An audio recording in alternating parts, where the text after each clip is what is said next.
इतिहास साक्षी है कि पुण्य भूमि भारत की गाथा भारत की अस्मिता, गौरव और राष्ट्रीय स्वाभिमान के लिए विदेशी आक्रांताओं से संघर्ष की महान गाथा है। बर्बर आक्रांताओं ने भारत की आत्मा पर चोट करने और भारत का अपमान करने के लिए हमारी संस्कृति और आस्था के केंद्रों को ध्वस्त किया। सोमनाथ, काशी, मथुरा और अयोध्या के मंदिरों का तोड़ा जाना आज भी भारत की स्मृतियों में जीवित है। सन 1528 में अयोध्या में भगवान श्री राम के मंदिर का मुगल आक्रांता बाबर द्वारा तोड़ा जाना ऐसी ही एक अक्षम्य घटना थी जिसने सीधे भारत के सम्मान और आत्मा पर चोट की। कारण साफ था, अयोध्या के श्री राम के मंदिर पर आक्रमण भारत की आत्मा पर आक्रमण था। जहां हर भारतीय के रोम रोम में राम बसते हैं, वह भारत यह अपमान कैसे सहता। राम मंदिर पर आक्रमण भारत को आहत कर गया था। विदेशी हमलावर अपनी बर्बरता दिखाते गए और भारत अपने आत्मगौरव को फिर से पाने के लिए संघर्ष करता रहा। भारत रामलला के जन्म स्थान पर बाबर के नाम पर बने एक ढांचे को देखता और उसे हटाने का संकल्प लेकर शक्ति संजोया करता। हिंदू समाज आत्मसम्मान के रण में डटा रहा और लगातार हमलावरों द्वारा बनाए गए बाबरी ढांचे को हटाने के लिए लड़ता रहा। सरयू कई बार रक्त से लाल हुई। कभी स्थानीय शासकों ने तो कभी साधु संतों और राम भक्तों ने राम जन्मभूमि की मुक्ति के लिए अपने प्राणों की आहुति दी। 74 बार युद्ध हुए। हम कुछ मोर्चे हारे, पर रण जीतने का संकल्प कभी कम नहीं हुआ। हिंदू समाज तलवारों से रक्त रंजित हुआ, पर उसने हार नहीं मानी। उसका संकल्प अजेय था। 15 अगस्त 1947 को देश की आजादी के साथ सैकड़ों सालों से चले आ रहे इस संघर्ष में नई ऊर्जा और एक नया मोड़ आया। अचानक 23 दिसंबर 1949 को बाबरी ढांचे में श्री राम लला प्रकट हुए। हजारों राम भक्त दर्शन के लिए उमड़ पड़े। तत्कालीन प्रधानमंत्री पंडित जवाहरलाल नेहरू ने उत्तर प्रदेश सरकार को श्री राम लला को विवादित ढांचे से हटाने का आदेश दिया। उत्तर प्रदेश सरकार ने अयोध्या के कलेक्टर को यह काम दिया और यह निर्देश भी कि जरूरत पड़ने पर वे बल का प्रयोग भी करें। अयोध्या के कलेक्टर ने सरकार को उत्तर दिया कि यह नरसंहार के बिना संभव नहीं है, और फिर भी वह ऐसा चाहती है तो किसी दूसरे कलेक्टर से यह काम करवा ले। परिणाम स्वरूप रामलला की मूर्ति वहीं विराजमान रही। विवादित ढांचे को बंद कर दिया गया। केवल पुजारी को सेवा अर्चना के लिए भीतर जाने की अनुमति थी। फिर भी राम भक्त विवादित ढांचे के बाहर से प्रभु श्री राम की आराधना करते रहे। भारत के हिंदू समाज के लिए चुनौतियां और बढ़ गई। मामला अदालत में गया।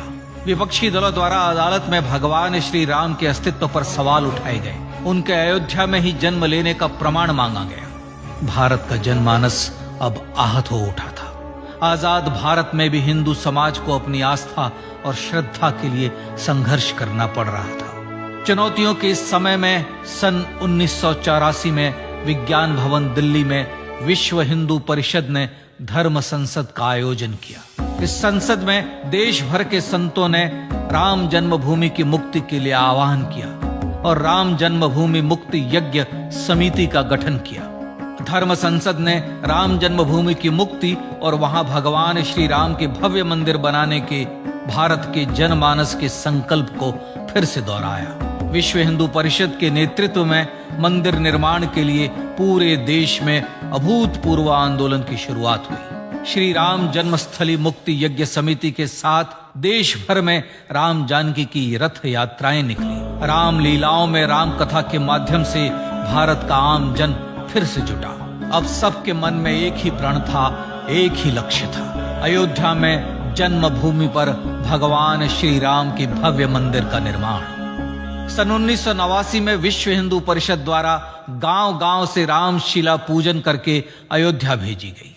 2,75,000 गांवों से रामशिलाएं अयोध्या पहुंची। भव्य राम मंदिर के शिलान्यास का निर्णय हुआ। पूज्य संत महात्माओं और हिंदू समाज के अन्य प्रमुख नेताओं के निर्णय के अनुसार अनुसूचित जाति के प्रमुख नेता श्री कामेश्वर चौपाल ने 9 नवंबर 1989 को मंदिर निर्माण का पहला पत्थर रखा। राम जन्मभूमि पर मंदिर निर्माण के लक्ष्य की पूर्ति के लिए सन 1990 में सोमनाथ से अयोध्या के लिए श्री लाल कृष्ण आडवाणी ने रथ यात्रा की शुरुआत की। देश में जन भावनाओं का ज्वार उमड़ने लगा। श्री लाल कृष्ण आडवाणी के रथ यात्रा के साथ साथ मंदिर के लिए जन समर्थन बढ़ने लगा और छद्म सेकुलरवाद बेनकाब होने लगा। इस जन आंदोलन को रोकने की तमाम कोशिशें हुई पर सब व्यर्थ हुई। विश्व हिंदू परिषद ने देशवासियों से अयोध्या में जन्मभूमि पर मंदिर निर्माण के लिए 30 अक्टूबर और 1 नवंबर 1990 को कार सेवा का आह्वान किया। परिणाम स्वरूप लाखों राम भक्त कार सेवा के लिए देश के कोने कोने से अयोध्या आए। इससे देश की एकात्मता का विराट दर्शन हुआ। कार सेवकों को रोकने के लिए उत्तर प्रदेश के तत्कालीन मुख्यमंत्री श्री मुलायम सिंह यादव ने अयोध्या में परिंदे को भी पर न मारने देने की घोषणा की। स्थितियां गंभीर हो गई। अयोध्या से 100-100, 200-200 किलोमीटर दूर रेलगाड़ियां रोक दी गई। अयोध्या युद्ध भूमि बना दी गई। मार्ग बंद, रेल बंद, चप्पे चप्पे पर पुलिस। अयोध्या सैनिक छावनी में बदल गई। राम नाम पर ऐसी पाबंदी कि अर्थी ले जा रहे लोगों तक को रोका गया क्योंकि वे राम नाम सत्य कह रहे थे। लेकिन सैकड़ों किलोमीटर की यात्रा कर कार सेवक अयोध्या पहुंचने लगे। राम के गीत गाते, होठों पर हंसी और पांव में छाले लिए राम काज के लिए राम भक्त देश विदेश से अयोध्या पहुंच ही गए। कार सेवकों पर गोलियां चली। अनेक कार सेवक शहीद हुए। आजाद भारत में जन्मभूमि पर राम मंदिर के लिए कार सेवकों ने फिर एक बार अपना बलिदान दिया, पर कार सेवकों ने विवादित ढांचे पर भगवा फहरा ही दिया और इस तरह कार सेवा सफल हुई। श्री राम जन्मभूमि आंदोलन ने भारत की सुप्त आत्मा को झकझोर कर जगा दिया था। विश्व हिंदू परिषद ने फिर एक बार 6 दिसंबर 1992 को कार सेवा का आह्वान किया। राम भक्तों को कार सेवा करने देने के लिए अदालत में प्रार्थना की गई, पर अदालत ने कोई निर्णय नहीं दिया। परिणाम स्वरूप बौद्ध, जैन, सिख, स्वामीनारायण संप्रदाय, गायत्री परिवार, हर पंथ मत विचार के हिंदू एकत्र हो गए। छूत अछूत का भेद मिटा, जाति की पहचान मिटी। हम सब हिंदू, हम सब सिंधु बन गए। राम सिंधु में ज्वार उठा और देखते ही देखते 6 दिसंबर 1992 को श्री राम जन्मभूमि से बाबरी ढांचा सदा के लिए हट गया।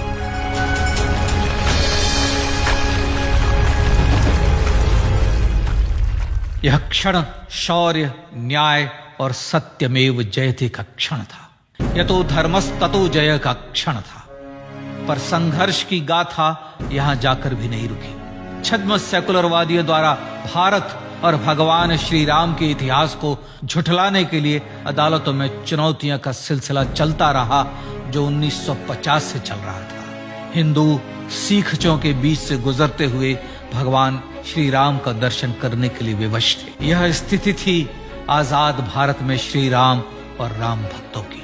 पर सत्य को तो जीतना ही था। आखिरकार देश के सर्वोच्च न्यायालय के 5 जजों की खंडपीठ ने 9 नवंबर 2019 को ऐतिहासिक निर्णय दिया और यह कहा कि अयोध्या जन्मभूमि परिसर की पूरी 67 एकड़ भूमि रामलला की। और न्यायालय ने भारत सरकार को जन्मभूमि पर मंदिर बनाने के लिए एक ट्रस्ट बनाने का आदेश दिया।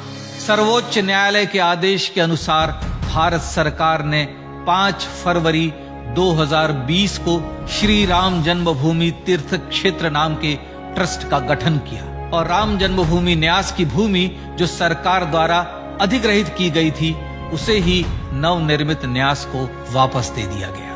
5 अगस्त 2020 को भारत के प्रधानमंत्री श्री नरेंद्र मोदी ने श्री राम जन्मभूमि तीर्थ क्षेत्र के अध्यक्ष पूज्य महंत नृत्य गोपाल दास, राष्ट्रीय स्वयंसेवक संघ के पूज्य सरसंघ चालक डॉक्टर मोहन भागवत एवं उत्तर प्रदेश के मुख्यमंत्री श्री योगी आदित्यनाथ की उपस्थिति में श्री राम जन्मभूमि पर भगवान श्री राम के भव्य मंदिर के लिए भूमि पूजन कर निर्माण कार्य का शुभारंभ किया। इस तरह लगभग 500 वर्षों से राम जन्मभूमि की मुक्ति के संघर्ष का पटाक्षेप हुआ।